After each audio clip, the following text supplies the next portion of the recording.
Hi, my name is Jeff Pagano, and welcome to the Harpin and Rugby podcast. Joining me this week is someone back for cap number 41. He also runs his own blog, Post to Post Sport. Welcome back to Mr. Kieran Duffy. Ready to go last pod of the year. I actually think this is one of my most capped years on the podcast. Maybe most capped non World Cup years. So I obviously have to be rested now until the Six Nations. That's it. That's it. We're gonna have to manage our game time. Well, before we start, Kieran, maybe you can tell us a bit about a fundraiser you have going for a very worthy cause. Yeah, so some of you might know I run Post Post Sport, and I'm raising money for a really important cause. It's Ireland's national autism charity, which is As I Am. Looking at myself in the video here, I actually could have said I'm just growing my beard until I raise a certain amount because I could do it a trim. But what I'm doing is basically Leinster have three home games during January against Connacht, La Rochelle, and Edinburgh. So what I'm doing is I am going to wear this luchador mask, which is a wrestling Mexican wrestling mask, at each of those three games. There's probably a metaphor there for autistic people having to mask and wear masks in public. I haven't really fleshed it out yet, but I'm hoping by the end of January I'll have something. I said I'd do it if I get to 500 by the end of the year, by the start of January, and I have. The fundraiser stays open till the end of January after the Edinburgh game. So it's a really important cause because not only do they help provide services and support autistic people and their families, and all autistic people need different supports. Autism looks very different in different people. But also, one thing that I really value in the charity is they do a lot of work educating the general public about autism. There's both a lack of information at times and general misinformation about autism. And they're very good at challenging stigma, which there is a lot of. As an autistic person, I think there's stigma is kind of one of the main issues I find that can adversely affect you. So I have the charity fundraiser page up on postpost.sport.blog. I know it'll be shared in this podcast, so you can click there. I have a short documentary I made a few years ago with the charity. Actually, it's about 15 minutes long, so you can watch that if you want. You can have a read. And sometimes people feel like, they have to donate loads, or like if they're not donating loads of money, it's not worth it. Honestly, anything is helpful. €5 is helpful. Anything you can donate is helpful. It's a really good charity, and it means a lot to a lot of autistic people. So that's what I'm raising money for. So I'll be the Leinster luchador at the three home games in January. If you see me, you can come say hi, and I'll try flesh out the masking metaphor a little bit better. Brilliant. Yeah, no, I mean, yeah, and of course, as well as the donations, we will leave a link, of course, in the program notes and all the relevant places for people to go donate money. But as you say, awareness is key as well. So just even reading up to it, going in and learning a bit about autism and how it affects people and how to appreciate what it is, and that's important as well. So it's a really good thing you're doing. Fair play, and look forward to seeing you at the game. Wearing the mask, we'll definitely spot you anyway. That's for sure. You'll know it's me. Yeah. Okay. Well, listen, let's turn our attention now to our feature match of the week. And we start as ever with a generic 80-word summary of how things went. Leinster beat Munster 13-8 at Thomond Park, driven by Josh van der Fleer's early try and Harry Byrne's accurate kicking. Their controlled aggression, strong defence and dominant scrummaging repeatedly disrupted Munster. Although Jack Crowley kept Munster in touch with a penalty and later set up Dan Kelly's try, Leinster's turnovers, pressure and game management held firm. Key plays from James Ryan, Kylan Doris and Charlie Tector ensured Leinster closed out a hard-fought victory. Now, obviously, we'll be going into a little bit more detail than that. And to start us out this week, I reckon we should focus on what really seems to have won us the match, Kieran, that being our defence, because we really needed it. Yeah, defense was excellent, and it hasn't been this season. I find at times, obviously, particularly in the three defeats early on in the season, defence was pretty bad, and it's something we typically have associated with Leinster being really strong over the past few years, but that hasn't been the case. But on this occasion, I mean, any game that finishes 13-8, you're going to be thinking it was probably tight, probably a bit cagey. I don't think it was that low quality. I just think it was a tight, cagey Interpro that we're kind of used to seeing around this time of year.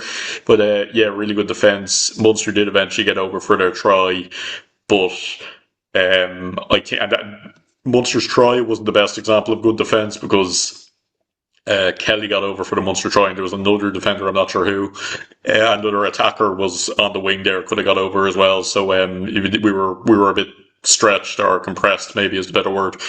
But yeah, our defense was excellent. Joe McCarty, I was looking earlier, made 15 tackles. I think he's a player we really missed, and I think he's a player Ireland missed. We'll talk a bit about good players from Munster later. Edwin and Dogbo, they're kind of similar, big physical players.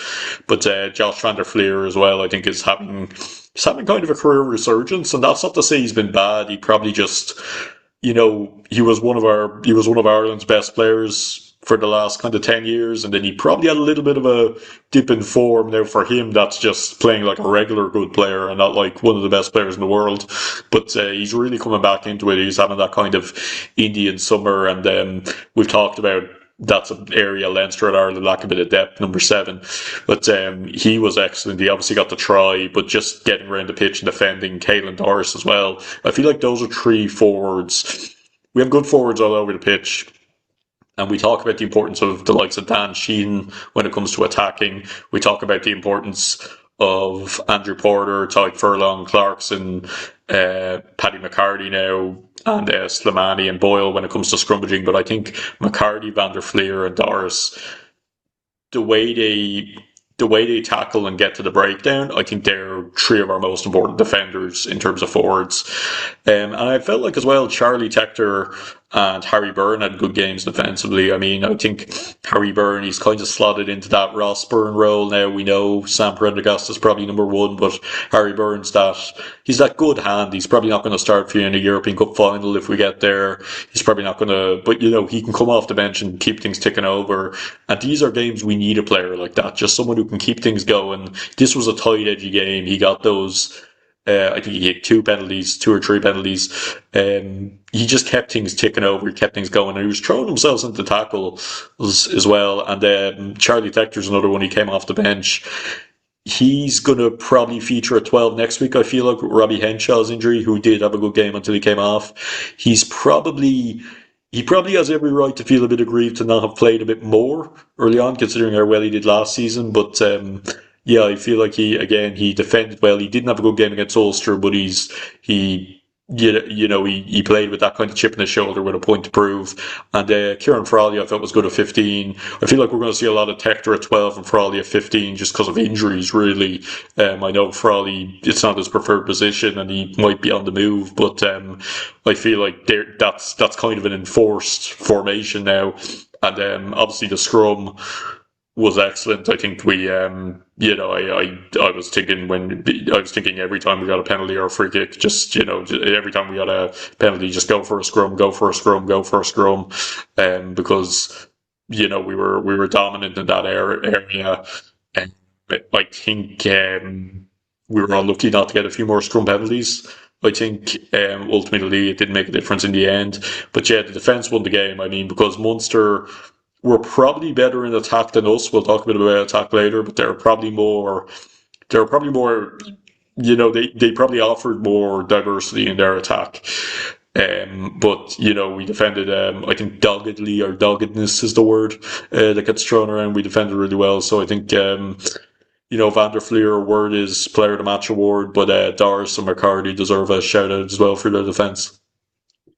Yeah, absolutely. I mean, you compare this, obviously everyone's going to compare this to what happened at Croke Park. And what's interesting is that at Croke Park, Leinster marched down the field in the first few minutes of the game, scored a try, took the lead. When we started getting scrums, we started winning penalties. It was almost exactly the same sort of start, and we were dominating in the same set piece. But obviously, the rest of the match was completely different. And I think the main difference was in defence, and it was Leinster's just overall coverage and defending. I mean, even the try Munster got.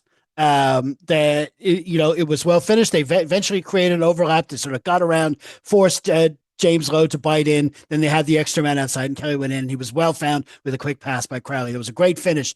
But when you consider that that try came after we'd gotten the first score of the second half, Then we botched a restart. James Ryan went to take one and he dropped it. Munster took it, ended up getting a penalty. Then we went down and got another penalty. And from that restart, James Lowe rushed an exit kick and put Munster back, gave Munster. In that second half, that was the only way they kind of got the ball, got down to our end. Now, from that 59th minute, for that second rushed exit, it took 10 minutes of playing time for Munster to cross. And I think that is what was crucial. And it was the defense that held them out. Oftentimes, if you just see a replay of the score, you go, oh, God, Leinster are too narrow. And, they got on the outside of them and scored. But if you look at the whole context of the game, it took them a full 10 minutes to just be able to create that space. They did really well in that series to work it and get that space. But when you consider that's the 69th minute and they're not crossing until then, I know we had our own issues. We'll talk about them down the other end, but it was key. There was attack after attack and it was like the old days when we were really marveling at this Neenaber defense. I mean, it's not even that they can't find a way through, but their starting point, they could start their possession on the 22 and, start going through the phases there, trying to stretch us. But 3 or 4 phases later, they're back at the halfway line. They with double hits coming in and double tacklers, accurate, good reads. There were some good reads. There was 2 consecutive reads from Kieran Frawley in that first half as well, very early in the game, that were crucial as well. We were shutting them down time and time again, and it was very impressive. And we, like you say, we were getting turnovers. Josh Van der Fleer was prominent there. Kylan Doris got a key one towards the end. I thought Paddy McCarthy was unlucky not to be called for a penalty for one towards the end as well. There were several instances. It's a team effort. It's a 15-man effort, and no matter who's on the pitch, even after the bench is on. So you've got to play for the 80 minutes, and I think Leinster for the most part did well. And